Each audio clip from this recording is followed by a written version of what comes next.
Hello again. I'm getting ready to sit down here and continue on with my versus game. Now I can see I just a new day, new way, and I got to figure out where we're at left off. I got to go to the computer and look at. Oh, we have a initiative die roll to check out. So I'll roll, see what my opponent's roll was. I'll make my roll on the Vassal mod, and I will let you know who goes first for this action pulse. Now I see this will be the first one of the winter. Are we over with winter? Yeah, we're over with winter. This is early spring, so I need to move this marker on up. We did all of our spring maintenance. That's right. Now we're okay, I'm with you. We need to get that action impulse so we can get a crack at Quebec. And if he wins the impulse, he'll be able to bring reinforcements in. So this will be an important impulse die roll, our initiative die roll. We'll be right back. And it went my opponent's way. So we will send off our die roll and wait for his moves. Okay, well, there it goes. That went my chance, because now all these units here that are in England or Britain. He's got the initiative. There you go. They're coming on in, and they got to come in via Quebec so they can still land there. We had this little debate in my learn through about what kind of spot Quebec was, where you were able to bring on units in the same spot as what do you call it? The fortress. But you're not able to have an amphibious assault coming from Europe.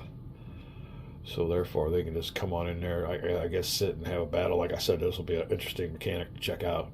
First, we have to wait for my opponent's move, and there'll be a bunch of questions asked. I'll have to give him my experience with this situation in my last game. And I'll have to figure it out myself. I forgot all about it. It's been a while since I played it, but yeah, he can bring on units.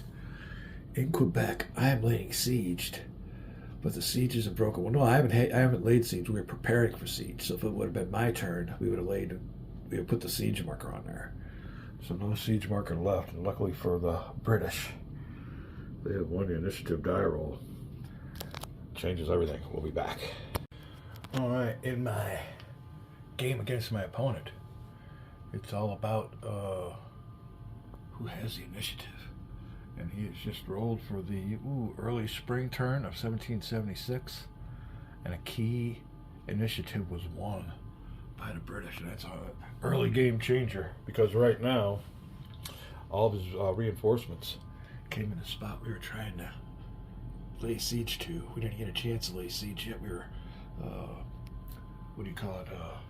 interrupted. Inconveniently interrupted, that's for sure. So as Quebec goes, this is what it looks like now.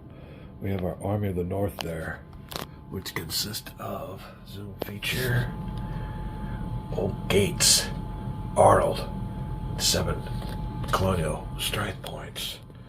But they have just been joined by, well, first of all, they're getting ready to lay siege to Graves, Carleton, Johnson, Tarleton, and 6 strength points. Or wait, what was that? 7, yeah, 7 strength points. Would have been 1-to-1 attack, getting ready to lay siege. But unfortunately, they woke up this morning to Parker's fleet coming on down the river. And he has got 3 British regulars with him. Fraser's also loaded on in there. He came in, his travels from Europe was successful on his die roll, so he was able to get down there. And he is required to go to Quebec. Same for Rediesel and his 5 German strength points. Now, in my learn-through game, everybody rolled 1s when they tried to get from the Europe box, but in this game, I think he's rolling 5 and 6s, so all he needed was at least a 2, I guess, but he's bringing them on in there. And also, he had a chance to bring in Cornwallis wherever he wanted, but he's bringing him into Quebec also, so it's just a massive party there in Quebec. Now I do believe, and I can't remember, he said he was going to attack. You don't say. So that'll break up any chance for a siege. We'll see if old Washington wants to get out of there. I guess I could go back to Montreal. Oh wait, hold on. I don't have any real retreat pass, do I? Let me see. I guess I could go back to St. Francis. There you go. Or Montreal. No, wait, we're Quebec. Yeah. So Sartigan, that would be our only retreat path. He's got that one blocked. If he had that blocked, it'd be a surrender time. Whoa, is there any way he could have got there with any troops? No. All these troops that came in have to go to Quebec. Now Cornwallis was free to go wherever he wanted, but he needs troops to block that spot. So I was thinking maybe he could have brought old Cornwallis on in here to Brunswick. He could have skedaddled or somehow got somebody, Penobscot or something, went up there to Senegal or Senegal, whatever it is. All right, I'll have to open up some vlogs. We're managing maybe about one or so turns a day. It's not on my opponent's fault that we're not. There's so much stuff going on. I have been. I gotta give you a little quick look through. We've been really turning it up on this game here. We're getting ready. We got another 2 or 3 cores, 2 cores to go on this game, and then we're ready for a big playthrough. We got all the cores set down here. This is all just roughed in. It'll be a paper game until I get it all ready to go, and then we'll work on the counters and all the glamour. Till then, we're just looking to play the game on paper with paper counters and everything else. But what else did I want to say? Oh, a big thing about these casualty figures. I was looking at that wrong, and it was it really reflects. It's really shocking. But I was using these numbers here as their total strength, but that's not the amount of casualties that they had. So there you go. That's all that's left of Meredith's brigade. These are all, you can really see, this is, like I said, this is after the Battle of Gettysburg. There's old 3rd Division under Doubleday, 1st Brigade. Rowney had 66% casualties, 65, 18. He's only had 18, so he's got 3 pips. Let's see, the strongest one here would be, now look at all these old boys got 2 pips. There you go. Now we had to change this pip master from 0 to 29, from 15 to 29. So anything below 15%, you're still at full strength. We don't have many of them here. You can see that right now. Look at this. 2nd Corps Hancock.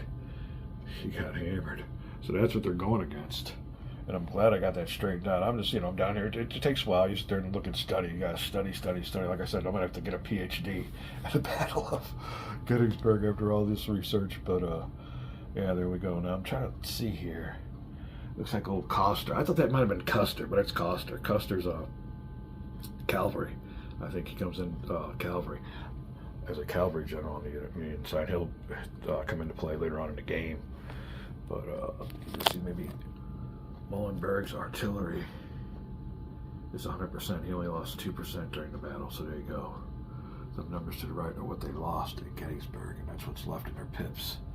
Over here, we had the Confederate Army of Northern Virginia as opposed to the Army of the Potomac, and here is the Army of the Potomac all here. I got this down pat. So there we go. Now look at this, is kind of interesting. You can see they suffered a lot of casualties. Old Hood's division, McLaw's division. Look at Pickett's division. Very much, he didn't have nothing left. So, or you can see his brigades. So anyway, just a little drop in. We got another one of those to do, and then we'll be moving on to our first part of the game. We want to get this mechanic down pat before they start moving, and we got to get the roads and terrain and everything on this map here. But we're moving on through. We're really enjoying it, having a great time. This is almost better than playing a game. So anyway, here we are, and we get all of our figures from here. Here you go. If you guys want to see my references, there you go. Yeah. 1:33 a.m. Early morning brainstorming. Here you go. Here's some of your address. I think you guys want to see. Yeah, all set. All this available to the public for your research on game and development. All right, we're having a great time. Want to get everything straightened out. You know, like I said, here are here's an example of what this here will look like when we're not. This is just to get me through the game, but yeah, we got the little glamorous ones here, and this is probably going to be, you know, more of a card stock. And I'll get it all figured out. We are so in the initial parts of this game. I think when the final product comes, it probably won't look nothing like this. We'll be back. All right, another quick reference we'll make note of when it comes to giving orders to each side, Mead versus Lee. And, communication's got a big part to do with this game and with this initial stage of getting outside of the Gettysburg immediate area.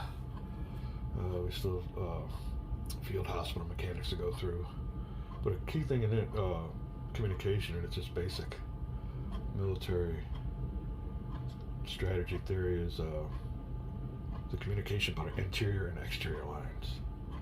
All right. Old Meade had a lot of good, he had a communication advantage over the Confederates, that's for sure. And his proximity to Washington, D.C. Lincoln always on his ass about his war councils and how he should get on in there and kick some ass.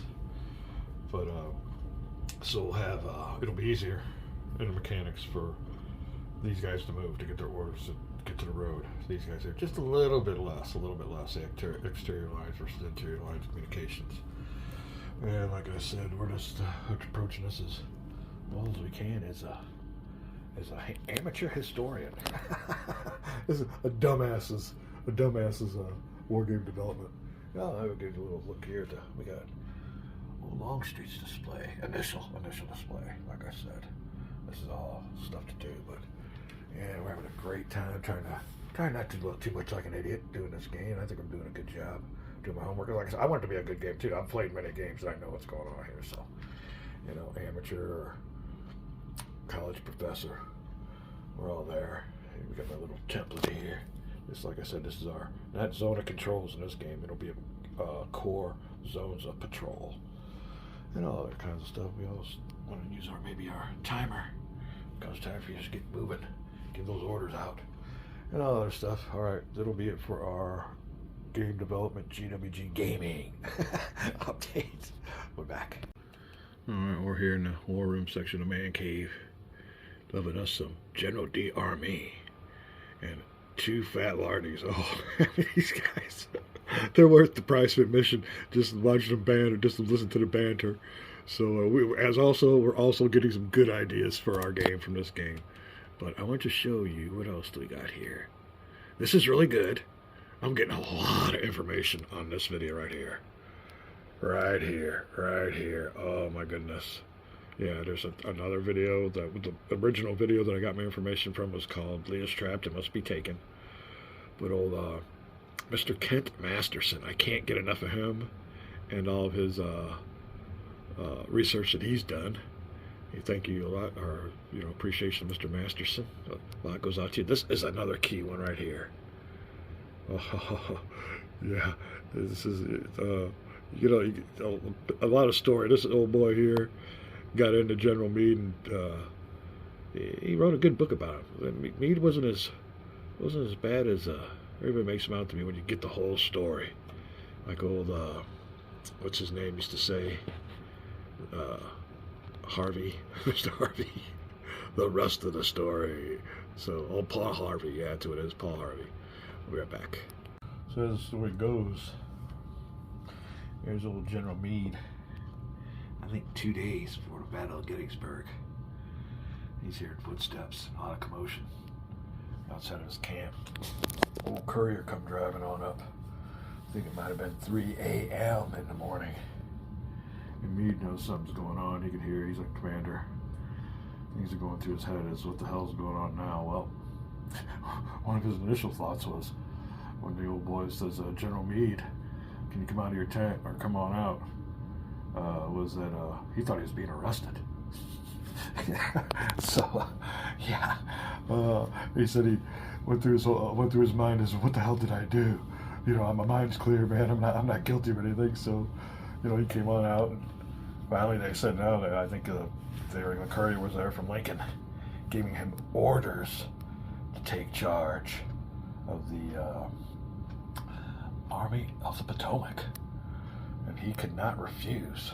That's just kind of weird. Shoot, are ordered to take charge. Some other people, I think, refused the command, so he had no chance. So old Meade was up against it. And I think from some of the letters that he wrote, his personal letters, his indecision and his war councils were more of a man trying to cover his ass and not wanting to make a big mistake like Lee did. And then old Pickett's charge. So yeah, we'll cut old Meade some slack and get to know the man. But there you go, a little story to go along with my Robert E. Lee is trapped and must be taken game. We're back. All right, well, sorry for my attention deficiencies. I'll try to keep my attention on the task at hand. We are here and we have checked out the V-log. A little bit of back and forth. Figure out the mechanics and the procedure of this, but I think we got it down pat and the procedure he wants to do. First of all, Carlton gets himself Army of the North created as soon as they can get rid of the Army of the North under, who was that? Schuyler? Let's see, it was, no, Gates. All right, they gotta get Gates off his ass first. And this is a relief force that's gonna do it. Is attacking Gates' Army of the North that is just getting ready to set up siege before they were so brutally interrupted by the sight of a fleet coming on down the river. And he will attack with 5, 6, 7. It's a 2-to-1, but I'll just count it out for him. I'm pretty sure, right? 5, 6, 7, 8. Let me see here. Is that 10? Oh, 13. And then 1 is 14. That's how he gets his 2-to-1. Okay, I'm with you. He said 2-to-1. I didn't even count it out yet. We're here. All right, 10, 11, 12, 13. Yeah, he does have a 2-to-1. So it'll be a 2-to-1 attack against the surrounding colonials. Oh, that's not good. when they get that gyro modifier. And we can be looking over here real quick before we decide whether we want to fight or retreat. Entrenchments, amphibious attack, no. So you cannot get you cannot an amphibious attack from the Europe box. We've already established that in our learn through game, so he won't get that. Fleet support he will get, and then he'll have a 2-to-1 attack. He'll get another +1 for that 2-to-1. Do I have a line of communications? Whoa. Whoa. I wasn't planning on getting attacked. I wasn't planning on attacking. We'll be right back. We're in Montreal. We have to be 6 movement points to a key space. We're back. Alright, well, line of communication has definitely been cut. There's no way to get anywhere. The nearest one's Norwich, and he's got a garrison. So we would suffer that modifier. Oh, Gates, you're not in a good spot. Sorry I got you into that. Didn't even think about the reinforcements coming on in. I guess that would have been... Well, we get one shot. We had to do what we could do, so I'm pretty sure Gates has got an urgent appointment elsewhere when it comes to fighting. And he will get orders to get the heck out of there. Let me go through all this with my opponent and see if he even realizes it. But I've yet to open up the vlog. We're back. All right, then. We are back, and he was aware of it. And he was aware of something else, but I had to tell him no. What was that? Versus militia? He had another one in there, but it didn't count. But it's his first time playing the game. So we will see. But he was on the line of communication. So I guess the boy is on the game. We are going to roll for Gates's escape. He must get his rating or less. I'm pretty sure we're at that point here in the game. Let me go back on the computer. Click the goofy roll button that I hate. Can't stand that. Click and roll. Give me some days. All right, we'll be back. All right, goofy Vassal click and roll was a 5, meaning that Gates can get out of there. But I think he only moves 1 strength point back. Or 1 movement point back. Let me check with the details, and we'll be right back with the Army in the North getting the heck out of Dodge. And the thing of it is, this force here ain't that bad to fight him with. If it's just all the modifiers on the side. I don't look at Gates's. Oh, I could add another one. He's not an army yet. Whoa. Let me look at my cards real quick. Be right back. Alright, well, the odds are too much in the British favor.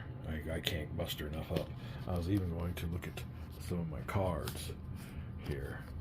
And I do have some good cards, but this is an attacker's card. I'd love to use this card. We have some good cards, but just take the time to play. Best thing to do is to boogie along. So we have moved, but in doing so, we've opened it up for these old boys to join the party. Let me see how he wishes to stack that. I didn't put that in my last vlog. Let me get a hold of him and find out what's up. I gotta find out who's in charge, everything else. And he may, oh, yeah, he said he wanted to create an army and everything too, so we'll be right back. Alright, now, what I forgot to include is when he landed here, he had to roll for Fraser's activation before he could do whatever he did. But he failed. He only rolled a 6. So that means he can move, and he can only move 2, so he's moved. I've retreated. He can still move 1 movement point. We'll be back. I'll find out if he wants to do that. I'll have to remind him. We'll be right back. Alright, and this is something I'll just include in this video. His request was that he wants to create an army of the North. He was the one that was included. We're going to let him create the army of the North, but here's the caveat. He wanted to create the army of the North, which would have been underneath Carleton, and to chase me 1 more hex. I said, well, you could chase me 1 more hex, but it would have to be with Fraser, because he's the one who was activated. All right, I just retreated. All these guys, he can't be activated. He hasn't been rolled far. So I said, if you want to chase me, you could chase me, but it'd be with these units here, or whatever, however he wanted to do it, and they would not be in the same hex for him to create an army. So his option is just to stay put. He's not going to chase me, and everybody's going to stay in Quebec, and he's going to create an army of the North now. So there you go, and that'll be the end of his action pulse. So we'll see what happens with the creation of the British Army of the North under Carleton. That's one of the prerequisites. With that 3 stars on the left, it means he can command up to 20 strength points. So there you go. On my phone here, and I do this all on phone. We don't have no real cameras. As a matter of fact, I need a new phone. And I'm due for one, and I should go out today and get it, but we'll see what's up. But anyway, where was I? Shoot. Yeah. Oh, on my camera here, it's fading in and out, dark and light, so it'd be kind of, I don't know if it's my display that's going back and forth or if it's doing that on the playback. But anyway, all right, we'll be done here. Army of the North formation coming up, and that'll take care of the British action pulse. They will stay there in Quebec. The British Army of the North, as it looks now in Quebec, now that it's got gates on out of there. And there you go. We've got a couple nice fleets. Carleton will take command. He can command up to 20 strength points. I think Carleton will also be a second in command. Old Fraser, Rediesel, just sticking around for to keep him some company. Johnson, loyalist leader, in there too. But Tarleton will be their tactical leader, and he'll be able to throw his +1 in besides the other 2. So there you go, nice little force. 11 British regulars, 5 German regulars, and 4 loyalists together with the garrison. And that will be in Quebec after early spring reinforcements have arrived and chased our asses out. So much for our chance. We'll see what we can do. I think that'll take care of his action pulse, and that'll be my response. Find out what's up. We'll be right back. Post British action pulse. The first one of spring, early spring, 1776. And now we can move the old marker down here. Let me make sure. I gotta check the old log real quick. Make sure there's no card play he wishes to include. We'll be right back. Alright, well, fortunately for me, I asked the question because I must have missed this. So he said he placed 2 strength points with the, okay. With the Royal Army, I'm with you there. Okay, let's do this. I missed it. He was an opponent. I missed it. So there you go. I asked him if he wanted to play his cards. He said he already did before you start. I'm glad I included that. So there you go. I guess he couldn't have put him up there because he's already got his maximum of 20. So I'll add 2 to the Royal Army, based in Boston, I believe. Yeah. There we go. All right, that takes care of that. Now we should have moved the marker. So that I'll take care of. That will take care of the British card play. All right, we still have cards here. When it comes to his cards, we gotta look through them because I don't know what cards he's got. So ain't like I could take them out and put them on here. All right, we're gonna call that a video. Having a great time. When we come back, we will. Oh, I guess it's my turn. Yeah, it'll be my action pulse. See what I want to do about the situation. Wow. Okay, I'll be back. Having a great time. So. Mr. Collins's War for America.